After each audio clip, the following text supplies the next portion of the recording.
Ankleshwar national highway number 48 પર ગત 10મી જાન્યુઆરીના રોજ ગડકોલ ગામની હદમાં આવેલ ખંડેર બિલ્ડિંગ પાસે દિવાલને અડીને અજાણ્યા ઈસમનો મૃતદેહ અર્ધનગ્ન હાલતમાં મળી આવ્યો હતો.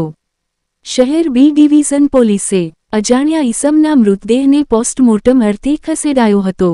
અજાણ્યા ઈસમ કોણ તેની ઓળખ કરવા આજુબાજુ વિસ્તારમાં પોલીસે તપાસ શરૂ કરી હતી. જો કે શારીરિક ઈજા અને મૃત અવસ્થાને લઈ પોલીસે પણ શંકા વ્યક્ત કરી તેનું પેનલ પોસ્ટમોર્ટમ કરાવ્યું હતું.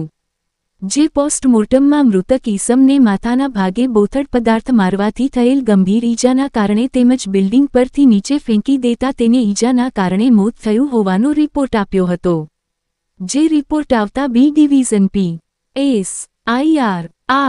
ગોહિલ ફરિયાદી બની આ અંગે અજાણ્યા ઈસમને માથાના ભાગે બોથડ પદાર્થ વડે ગંભીર ઈજા કરી પુરાવાનો નાશ રૂપે બિલ્ડિંગ પરથી નીચે ફેંકીને મોત નિપજાવી હત્યા કરવા બદલ અજાણ્યા ઈસમ સામે ગુનો દાખલ કરી વધુ તપાસ શરૂ કરી છે.